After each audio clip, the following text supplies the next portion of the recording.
turn to the police and other supports first. And so I think that the initial questions that I had is, how do we really make this a community issue? How do we get more people talking about this? And then how can we get more proactive? How can we stop waiting for someone to call 911 or tell their doctor? Or, you know, I used to work with this very jaded cop, and he used to say that you have to qualify to engage in domestic violence services. There has to be some kind of violence that happens. How do we flip that over? So at Close to Home, we developed this schematic to really think about where are the resources going right now for this issue in the United States. But as you can see, we're spending around $12 billion a year in the U.S. to respond to domestic violence. And so that money is going into, and this is important, this is a really important investment. So I'm not knocking this investment. I just want to talk about this and then illustrate a gap. That we're spending all of this money on shelters and healthcare systems, to some extent in schools, and then a huge, huge amount of money goes into government or mandatory responses to this issue. So police, child protection agencies, and the court system. And again, all of that is important. But if we're thinking ecologically, if we're thinking about who is closest to where the violence happens and who is first to know and can intervene first, and if this is a family where there's violence or a social network where there's violence, we're not investing the same level of capacity into family, friends, and neighbors and into the civic life of communities through community development. But what I knew from my experience as an organizer is that there were principles that kind of were the foundation for any good organizing work. And so that's what these are. First, that we really focus on strengths.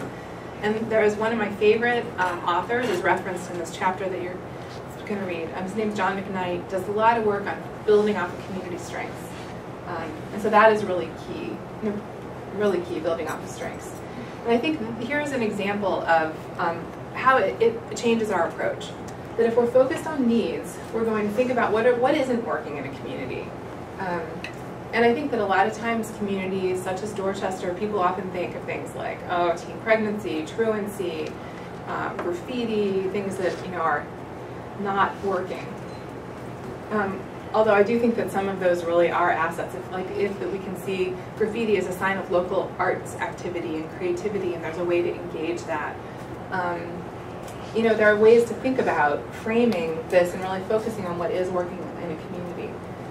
Again, if we're only focused on needs, then we're siloing our responses to just meet needs instead of really understanding how all of these issues are really interconnected.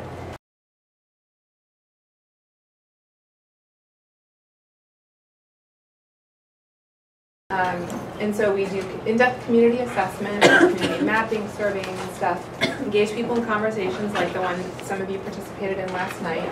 Through those conversations, identify projects people want to implement, then do training to build skills, and then finally implement those projects.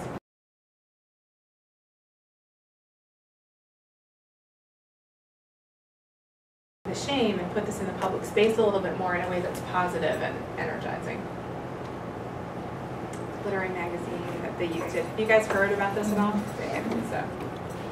So here's a little bit about some of the impact that we're having. You guys know Derek, right? So the big question is, how do you know that this is making any difference? And so we worked actually these numbers. I need to update these numbers, but so at this point we've actually worked with probably close to 150 or 170 volunteers. 75 local 75 local businesses, as I've mentioned, and 26 local organizations. So these would be our outputs or metrics. But what we're seeing is an increase in people's knowledge about domestic and sexual violence, and then an increase in people's ability to actually do something about sexual and domestic violence.